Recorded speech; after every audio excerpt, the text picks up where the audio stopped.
Hi guys, welcome back to my channel, and today I have a Raw roundup, whatever you want to call it, and I'm not sure why I didn't do a video last week. I was just extremely tired, from Hall of Fame to WrestleMania to Raw. It's very late for me when I go to bed. Over here it's like 4, half 4, 5 a.m, so you can understand.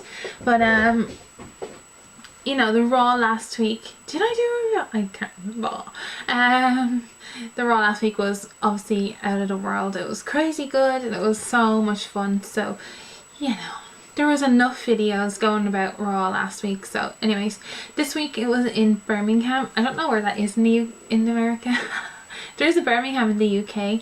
So, but we had all of the roster on the the stage, for the 10 bells for the Ultimate Warrior. And during this Raw there were several Ultimate moments, going back in his career, so I'm not going to talk about them because there's nothing really to talk about. He was amazing and a legend and stuff, so just nothing else to say other than God bless his family. We had Big E is defending the IC belt at Extreme Rules, so they're having like an IC belt they're having an IC belt tournament or tourney. So first up was Rob Van Dam versus ADR, and the winner was Rob Van Dam. It was a pretty dire match. It wasn't like out of this world. For me, a crowd gives you, as a viewer, enthusiasm, and there was none of that last night, so I felt like the whole episode was very lackluster. I know that you should just watch the wrestling and stuff like that, but if the crowd is quiet, it kind of distracts away from the match and stuff. So that was one of those cases with this match. It just wasn't there were a few kind of hits and misses, but the crowd kind of didn't reel me into the match. That kind of cut back to the Shield and Triple H and stuff last week, and then they had another Warrior moment, and then they had backstage where the gist of it is that Triple H wants him, Orton and Batista on the same page, so it's Evolution 2K14. So that was what that was all about. And then we had Ryback versus the Rhodes brothers.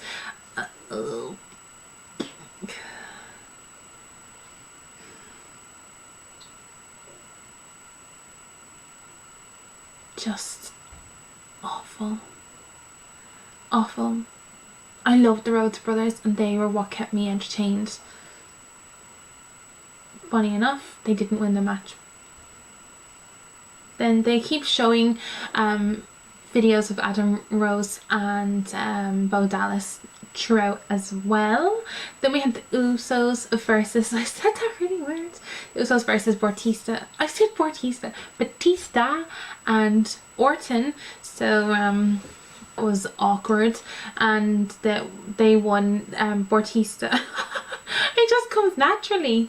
Batista and Orton won via DQ, and then the Shield come out and kind of surrounded the ring and blah blah blah.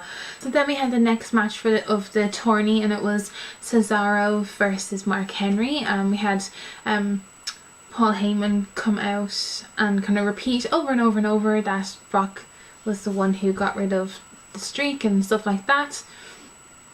It wasn't too bad a match. I think Cesaro got several uppercuts and eventually got the win. But the most impressive thing was that he got the neutralizer, and that he makes it look so easy. So he got the win, so he goes on to the next round. Then we had backstage Triple H telling Maddox to find a Shield, and that they have a match this evening.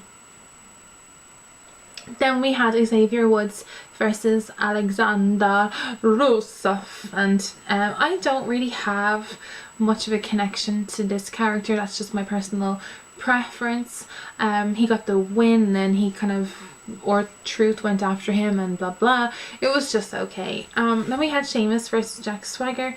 Wasn't a bad match. I do think that these two guys are really talented. There was like somebody kind of here, you know, they were going after each other big time, but Swagger kept going for Sheamus's knee.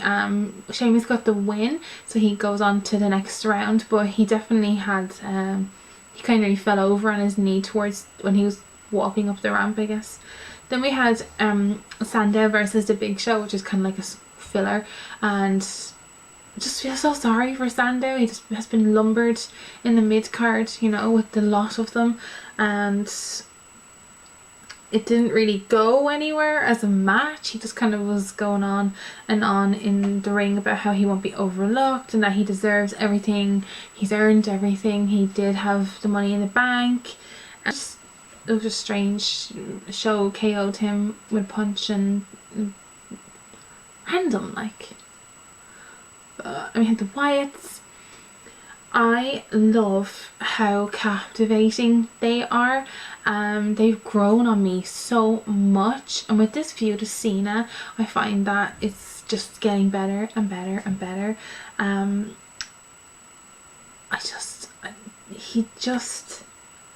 He's incredible, like, you know. On about Cena and how Cena's lying to everyone. He's lied his whole career, and Cena came out and he was kind of like going up about his usual trying to be funny spiel, and then he turned serious. But the outcome, basically, to keep it short, if I can find the promo, I'll link it down below from YouTube. They have a steel cage match at Extreme Rules, so I am pumped for that, really am. We had mixed tag team match. It was Fandango and Layla versus Emma and Santino.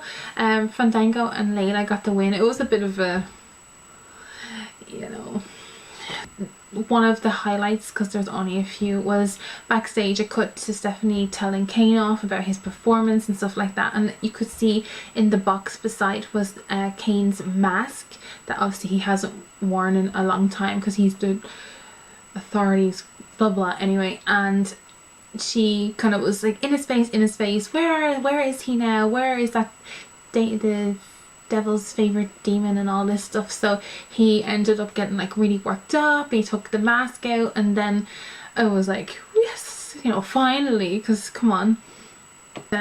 One thing he did say was that he's going to eviscerate, that's his favorite word, Daniel Bryan. So, you know, it's going to be an Extreme Rules match of some kind anyway.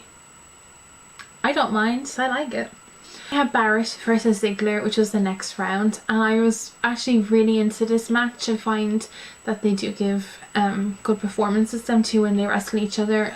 There was kind of like one point when Barrett went for like the pump handle slam and Ziggler countered into the famous there. It was just like back and forth, and you really I really got into that match actually. I really liked it.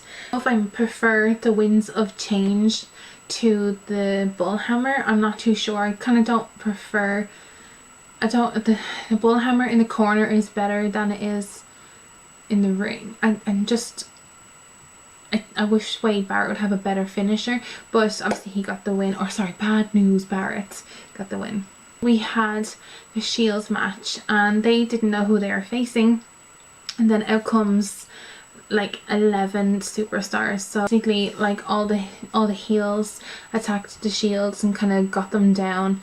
Then Evolution's music hit, and Batista and Orton and Triple H came out, and Triple H was like undressing because, you know, he's so fancy pants. And Triple H told everyone to leave, that they would basically take care of it. Beat down the Shield. Reigns tried to make like a bit of a comeback, and Orton got an RKO. I feel like I haven't seen the RKO in so long, like just without the powerbomb as well, like, you know. So it's kind of like a beatdown, and then like the crowd tried to get them going with like a yes chant. But obviously Daniel Bryan isn't there this week, he's on honeymoon. So I'm excited to see what goes from here now, I guess.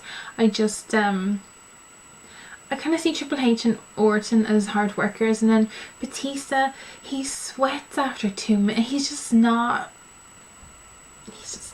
just bleh. No. So I think overall I give Raw this week like 7 out of 10. I guess it was good in parts, but it was very very lackluster with the crowd and stuff. I didn't really feel reeled in. I thought it was really touching with the tributes to Warrior. Obviously, you know, it's probably still a big huge shock to the system for them as well, because they just seen him, and anyone that's seen him at WrestleMania that whole week, you know, it's just crazy. So it was touching. Those tributes were really nice. I missed Paige's match. How did I do that? Paige had a match against Alicia Fox. That actually was quite good as well. I don't know how I missed it. My head is just... I've been for a long walk, okay? My head's like, I'm hungry too. So, she had a match against Alicia Fox and it was actually quite good. So I hope they use Fox more. But Paige, just awesome. So those are my thoughts on Raw. I hope you enjoyed this video. I do have some questions, so I'm going to get them right now. Richard Hughes, the bane of my life, asked me how would I have booked the streak. Also thoughts on Seth/Tyler. As if he doesn't know, I'm pretty into Seth Rollins. I've been following him for years. He's my favourite and always has been, so whatever. I'm not some kind of fangirl, but whatever. I actually don't mind how the streak was booked. He wanted Lesnar, he got Lesnar. It was a mediocre match by far, but no one else on that roster could take that kind of heat. No one could. I don't care what anyone says. I do not think CM Punk, Shawn Michaels, Triple H, any of them could have taken that heat. And he's that, you know, that's speaks a lot about Lesnar as well. I guess he can take that heat because, I mean, he's the most hated guy ever now. So I'm pretty okay with how it was booked. So next. Tom Keel, I think that's how you say his name, asked me, am I a believer? You know what? I think his character is annoying. Yes. I don't think he's... I think he's just a strange character. I actually really like his in-ring work, Bo Dallas. I do think he is very, very good. I mean, his matches against Seth Rollins in NXT were fantastic. He has some matches against Big E in NXT, and he's also had really good matches with Adrian Neville. So I do actually give him a lot of credit. My believer of the wrestler, yes. The gimmick, no. Questions. I only had 2. I thought I had more. Anyways, if you have any questions, leave me a comment, or any kind of comments, leave them down below for me. Follow me on Twitter if you wish. I live tweet True Raw on Monday, and then I kind of keep up with SmackDown and Main Event throughout the week. I feel like my eyes sticking together. So if you're watching and you're unsure if you want to subscribe, please subscribe. I'd love it. And I want a career in broadcasting, and the more subbies I get, the more out there I am. I don't monetize my videos. I don't want to earn anything from my videos. I just want to be given a chance. See you later, guys. Bye. Another thing, if you're not like following Wrestling News Source on Twitter or Facebook, then go do it.